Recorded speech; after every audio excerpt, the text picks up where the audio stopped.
top of the mountain. Where are you guys? I'm here. I'm swimming. Where are you, Grace One? I'm here, guys. Do you want to meet up? Let's go.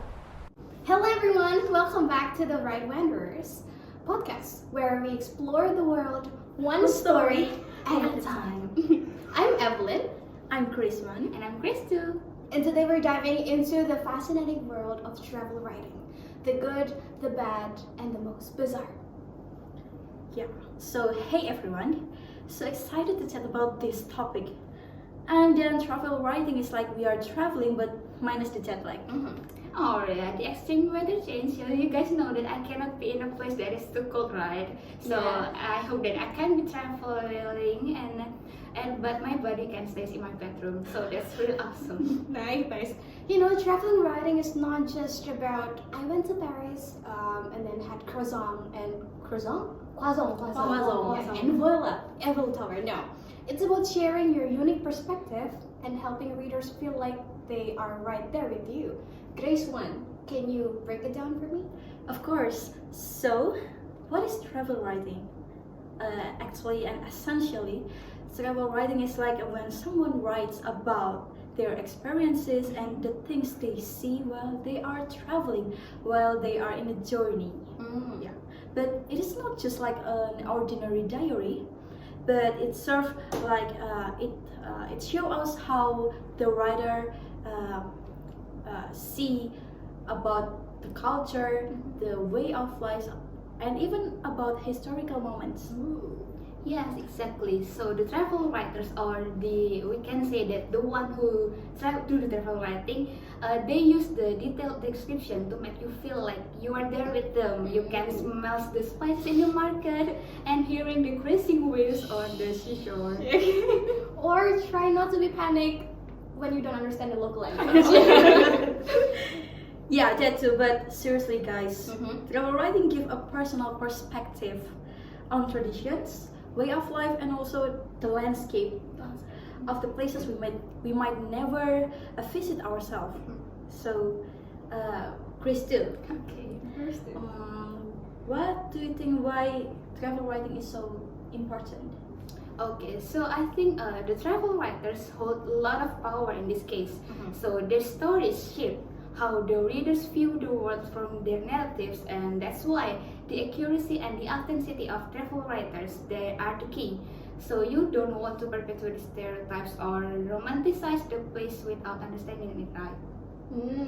Plus, a writer needs to think about the communities that they're writing about. Are they respecting the local tradition?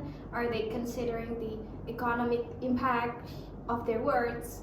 Okay, let's just start with the early travel writing. Do you guys know Herodotus is the father of history? Herodotus. I think I have heard about him. Didn't he mix between history and travel writing? Yeah. That's true. So seriously, so that's fascinating, right? And kind of bizarre. So, but it shows how early travel writing isn't just about the facts. Exactly. After that, we have Marco Polo. He's one of the first European who travels in Asia's culture, which is he went to China. Yeah. Yeah, Marco Polo. Marco Polo. But I think I remember one fun fact about him. What is that? Didn't Europeans like called him like a Marco Millions? Marco Million? Yes, because Marco Millions, yeah, like that. Like a lot of Marco. Yeah. Marcos. Or he had a lot of money. No, it's not like that because like European people think that Marco Polo's story is like he was exaggerated. Oh, he exaggerating everything. Yes. Oh. Okay, well, that's kind of funny, right? But however, from that, he so-called the Marco Millions from that name, he can still write the shapes how European view Asia. Yeah, that's true. And then after Marco Polo, we have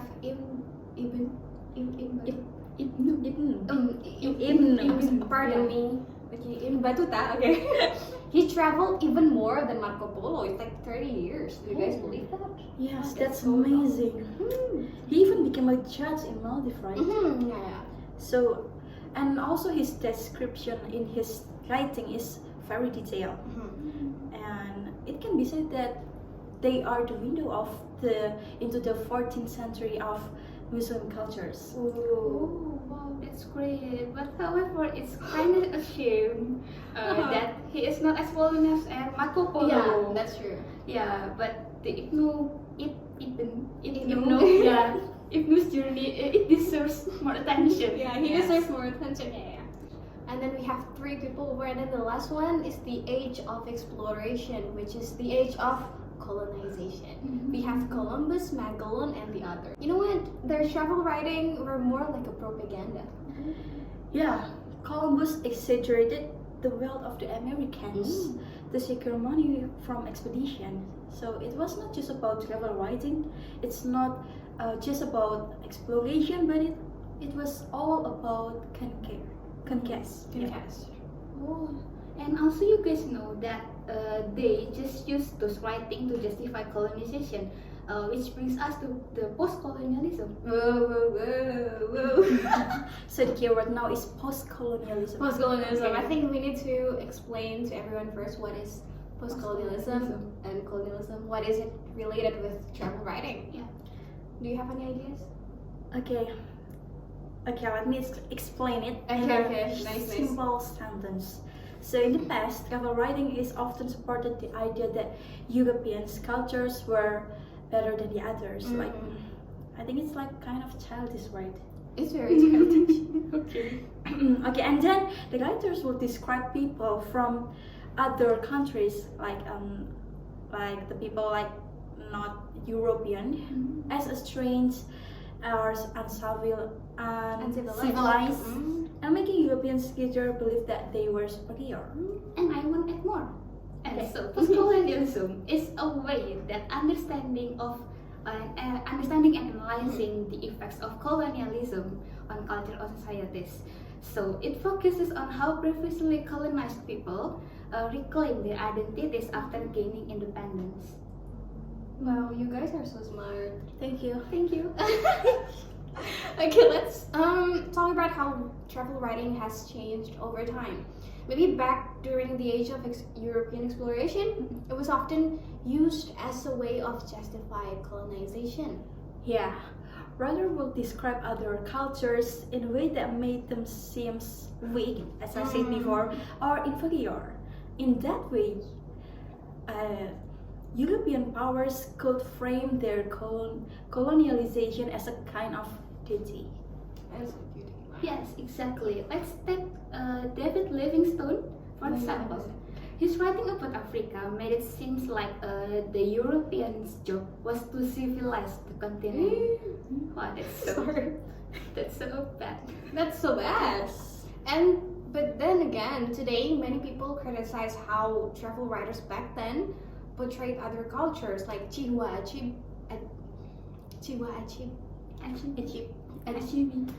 Pardon me. Pardon us.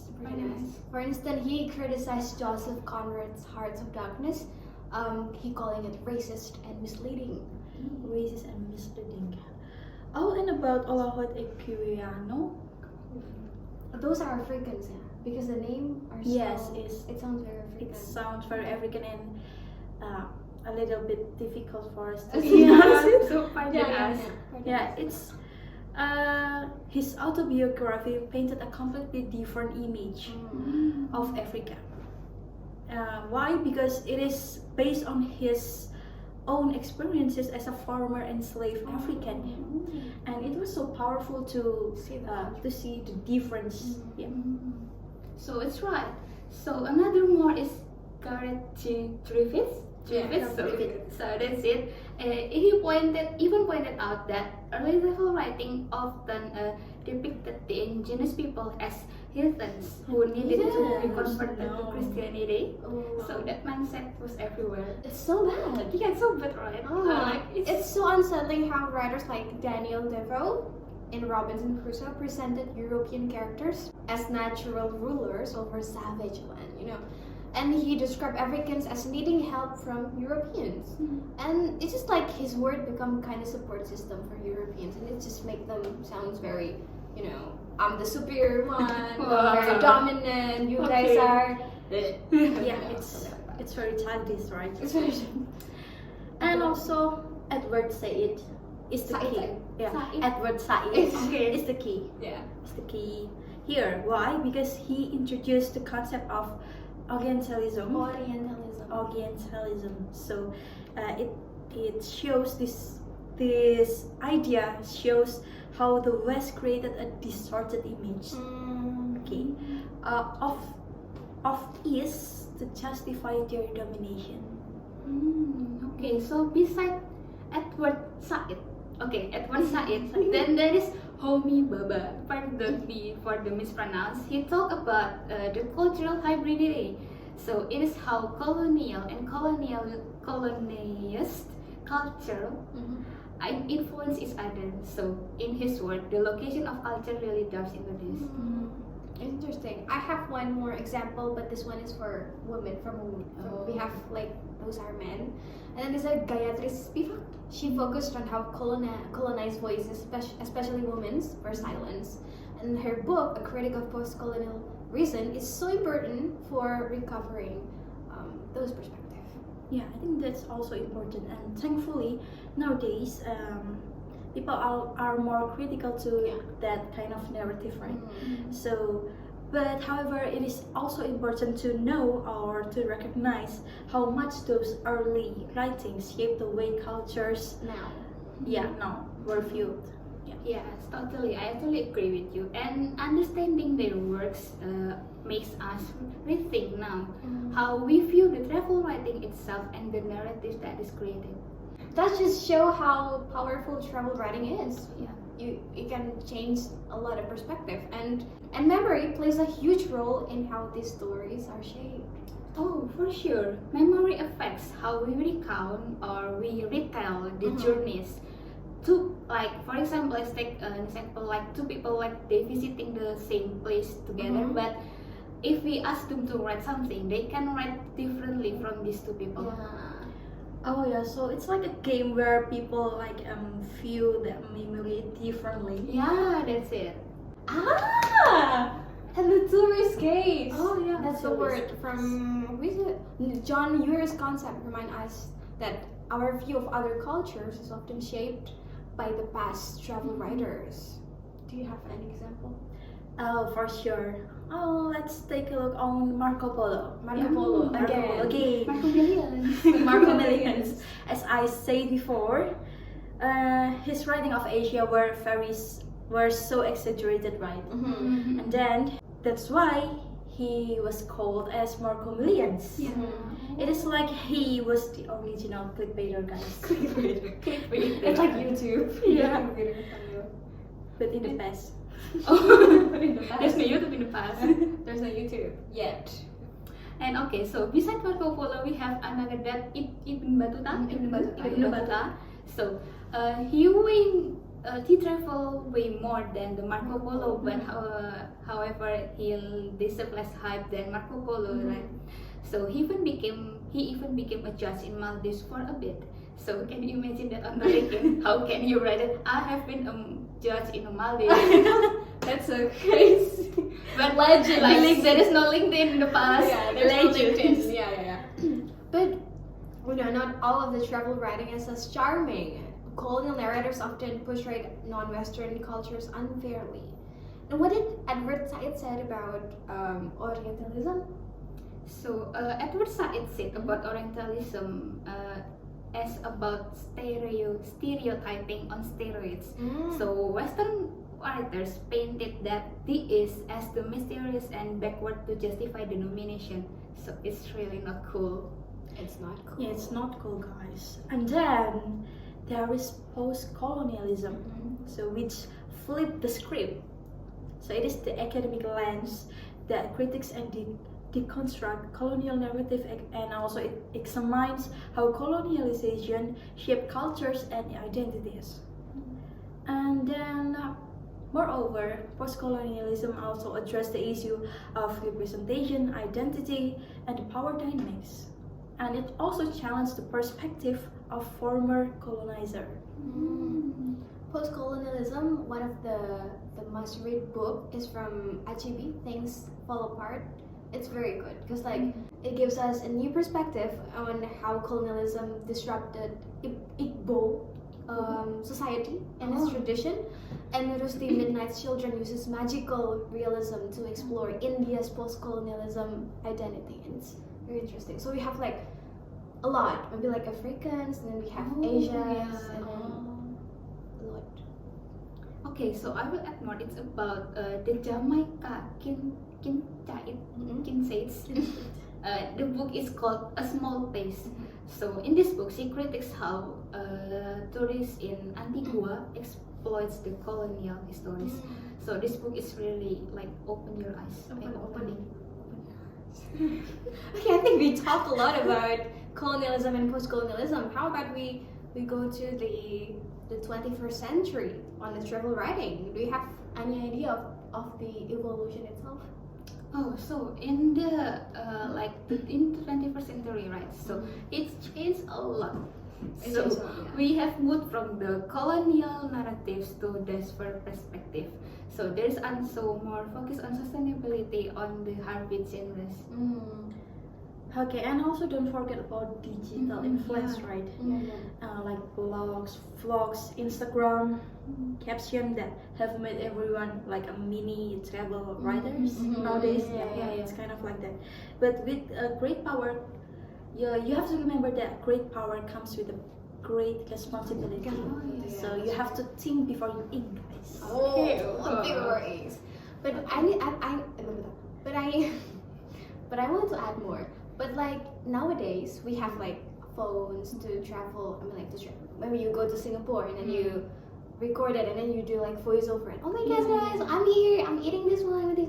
But I think the whole back then we have colonizer, okay, but at this time we also find some of the maybe rude tourists. It still happens. You can't change the way people behave because it's something new. They want to, I don't know, it's their pride. They want to show off with everyone. That's why they want to do it freely. But just you have to respect every country that you went into, and then you just write something that new and inspirable for everyone to read. That's travel writing. So travel writing has grown and it still have more and more in the future. This one. Okay. Do you want me to wrap it up? Yeah, you can wrap it up. Okay. The lesson is that travel writing, you should inspire and inform, and also at the same time, you have to respect the places and also the people that you met, and also the people that you describe. So I think nowadays it's also better for you. Before you travel to another countries or another places, you can do a mini research. Mini research. Kind of do and don'ts in maybe in Singapore or in China, because as we know, another countries means another cultures. And it's not the same with your own culture, which is why you have to respect it. What? I have another more question. What is that? Come quick. Okay, just give me a little bit of time. So do you guys think that travel writing that uses individual experiences and views we have said before, we have discussed it before, is related to the role of memory? Yeah, of course. Memory. It brings the relationship between identity and personal history, impacting the values, beliefs, and behavior in the narratives that we said before. Yeah, agree. Cause it is it explores the way how a generation experiences affect the next generation, emotional and psychological. Psychological. So is it will be related to the so-called trauma? Yeah. It is related. It can be indirectly impacting their family history, like anxiety, mistrust, low self-esteem, and these are often shows in the narratives. Do not explain too much. It's okay. Do not explain too much because I think the other smart podcaster will talk about this too after us. Oh, okay then. About memory and trauma in world literature. Oh, that's nice. That's nice. Okay, so before we talking too much now, so let's wrap it fast, yeah. Okay, everyone. So thank you everyone for joining us in this podcast, and until next time, keep wondering and keep writing. Where are from Right Wanderers, thank you so much. Where we explore the world one story at a time. Bye!